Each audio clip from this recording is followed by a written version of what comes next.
E aí, meus queridos, sejam muito bem-vindos a mais um vídeo do Escanteio Curto. E essa temporada 2020, devido à pandemia, foi muito doida. Mal acabou ela, já tá começando a temporada 2021 e talvez você não tenha tido tempo de conhecer os times que subiram pra Série A e ver como que foi doido esse processo de decisão de quem seria o campeão da Série B. Caso você não tenha visto, você não conheça os times que subiram, Chapecoense, América Mineiro, Juventude e o Cuiabá, tô aqui hoje para te contar quem são esses times, quem são os destaques e o que esperar de cada um no ano que vem na primeira divisão. Antes de começar, como de praxe, peço para você deixar o like ou dislike de acordo com o que achar do conteúdo, se inscrever, ativar o sininho e sem mais delongas, bora pro vídeo. E a gente começa falando da campeã, do time que todos nós aprendemos a amar lá em 2016 e que venceu o título na Bacia das Almas. É claro que a gente está falando da Chapecoense. Mas para falar do time catarinense, a gente tem que falar um pouquinho do passado recente dele e lá para 2016, quando o time chega à final da Sul-Americana, mas acaba não disputando a partida diante do Atlético Nacional devido ao acidente trágico que aconteceu com a delegação do clube. Em 2017, então, o time tem que se reconstruir e faz bem esse papel. Tanto que em 2018, o time disputaria a pré-Libertadores, conseguiu se classificar para jogar a competição continental. Mas em 2019, acabou caindo para a Série B, então teve que mais uma vez se reconstruir. O cara chamado para guiar esse processo de reconstrução foi um acerto, que foi o Humberto Lauser, técnico da equipe. Ele era um técnico que até aquele momento só tinha dirigido times da Série B e não tinha tido tanto sucesso, mas foi mesmo assim uma boa escolha da Chapecoense, visto que logo no começo do ano o clube já conquistou o Campeonato Catarinense, que a gente sabe é um dos estaduais mais disputados, não é um dos estaduais de maior nível, mas por serem times que têm níveis bastante parecidos, o Figueirense, o Avaí, a própria Chapecoense, o Criciúma, acaba sendo um campeonato bastante disputado e vencer logo no começo do ano essa disputa foi muito importante para a temporada como um todo. Na continuação, no Campeonato Brasileiro, a Chapecoense foi muito bem no primeiro turno, foi a campeã do primeiro turno e emplacou, pasmem, 19 jogos invicto. É um time bastante sólido defensivamente, é difícil até definir se é um time ofensivo ou se é um time defensivo, a gente pode definir como um time bastante equilibrado. E para ir para dentro de campo, a gente tem que começar falando do Alan Ruschel, que agora é jogador do Cruzeiro, mas foi muito importante também nesse processo de reconstrução, não só por ser um líder que vem lá desde 2016, ele é um dos sobreviventes do desastre do avião da Chapecoense, não só por ser um líder, mas também dentro de campo foi muito importante nessa temporada para o time catarinense. Além do Alan Ruschel, a gente pode destacar o miolo de zaga com o Luiz Otávio e o promissor Derlan, guardem esse nome, Derlan. E aí, só da gente falar dos destaques do time, você já percebe que é um time que é muito sólido defensivamente. E aí a gente já puxa o gancho para falar o que esperar da Chapecoense na Série A. A gente sabe que um time que acabou de conseguir o acesso precisa saber se adaptar a um modelo de jogo que vai jogar reativo a maior parte das partidas. Isso porque os times que estão na Série A já há algum tempo, os times paulistas, os times cariocas, os times do sul, do Rio Grande do Sul especificamente, são times de mais investimento e de mais peças técnicas para compor um time mais forte. Portanto, a maioria dos jogos dos times que estão vindo da Série B vão ser jogos jogando de maneira reativa. Então, ter um sistema defensivo sólido é muito importante e a Chapecoense o tem. Por isso, junto ali com o América Mineiro, também pelo fato de ter mantido o técnico e mantido a base do time e pelo fato de ser um time bastante defensivo, ser não defensivo, mas sólido defensivamente, esses dois fatos colocam, junto com o América Mineiro, a Chapecoense dentro dos times que subiram como uma das maiores probabilidades de se darem bem na primeira divisão. Mas já que a gente já puxou o gancho do América Mineiro, bora falar do time lá de Minas.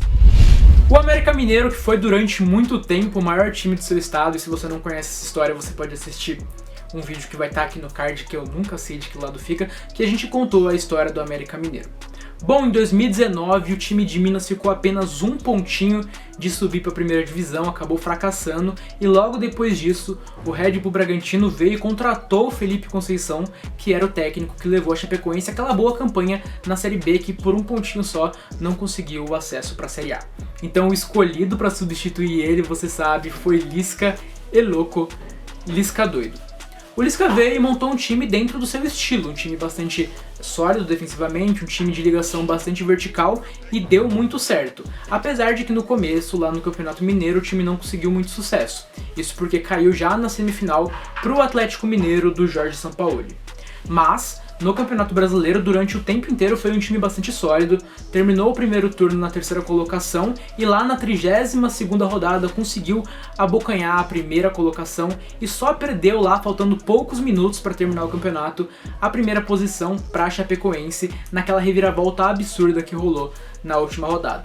Mas por incrível que pareça, a campanha no Campeonato Brasileiro não foi a melhor campanha do América Mineiro em 2020. Isso porque o time jogou a Copa do Brasil, e você provavelmente vai lembrar da boa campanha que os comandados de Lisca fizeram no torneio nacional.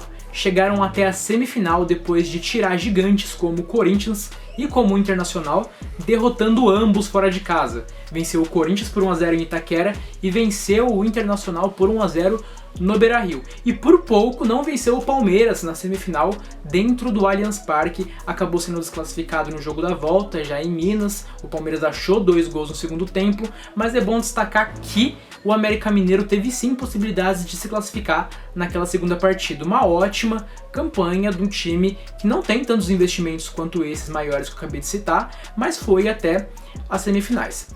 A parte boa pro América Mineiro é que grande parte desse elenco foi mantido, assim como as principais peças, que são, é claro, o técnico Lisca, o Ademir, que é muito importante por esquema de jogo, dando as estacadas em velocidade, um time que é bastante sólido defensivamente, e defensivamente a gente pode também elogiar e trazer como destaque o Matheus Cavicchioli e o Messias, peças importantes desse sistema defensivo, como eu já disse, é muito sólido. Então, mantidos as principais peças, mantido o técnico, e assim como a Chapecoense tendo um esquema que se encaixa bastante com os times da Série A, e a gente pôde ver isso na Copa do Brasil, que quando enfrentou times de maiores investimentos conseguiu equilibrar as partidas, o América Mineiro, junto com a Chapecoense, é sim o time vindo da Série B que tem mais potencial para se dar bem no Brasileirão Série A do ano que vem. Do ano que vem não, desse ano, temporada que vem. A gente começou pela querida Chapecoense, falamos do América Mineiro, que fez uma ótima campanha no ano passado, e agora temos que falar de um time que provavelmente você conhece menos, por isso vou fazer um apanhado histórico aqui.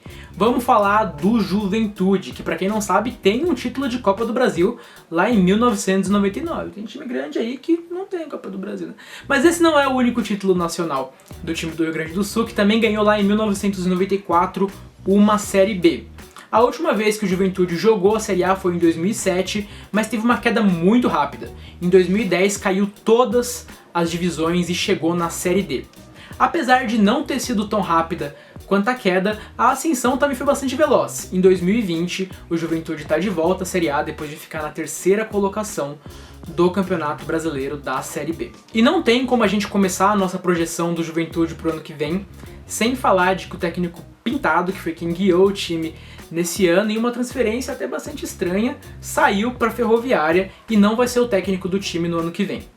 Outro destaque do time, o Breno Lopes, que fez 9 gols e foi o artilheiro mesmo saindo na metade da temporada, como vocês sabem e como o torcedor santista bem sabe, não é mais jogador de Juventude, foi transferido para o Palmeiras e fez o gol da final da Copa do Brasil. O time vai precisar se reforçar e reformular se quiser fazer uma boa Série A. Isso porque já não subiu com tanto conforto para a primeira divisão jogando a Série B, então perdendo as suas peças dessa campanha, a situação se complica. Vai ter que reformular e contratar e gastar se quiser fazer um bom ano na Série A no ano que vem.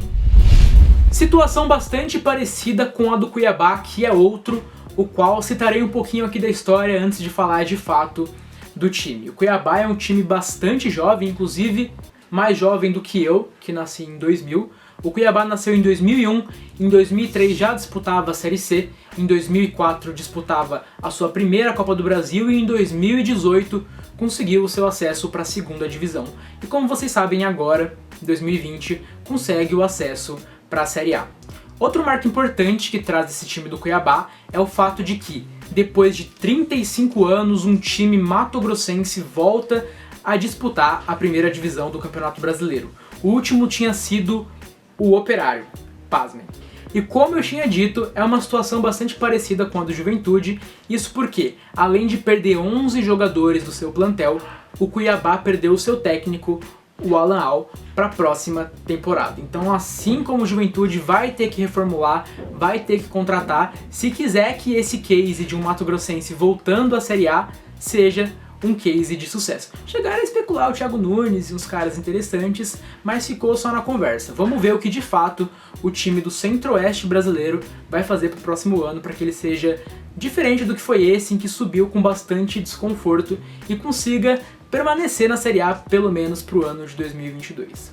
Mas é isso, a gente fez um apanhado rápido por esses 4 times, temos 2 em situações parecidas, o Juventude e o Cuiabá, e o América Mineiro e a Chapecoense também em situações bastante semelhantes, mas a gente apostaria exatamente no time de Santa Catarina e no de Minas Gerais para serem os mais bem-sucedidos dos que subiram. Mas e você? O que você acha? Eu quero saber, deixa aqui no comentário. Também não se esquece de deixar o like caso você tenha gostado, se inscrever no canal, ativar o sininho. E é isso, beijos. Até a próxima.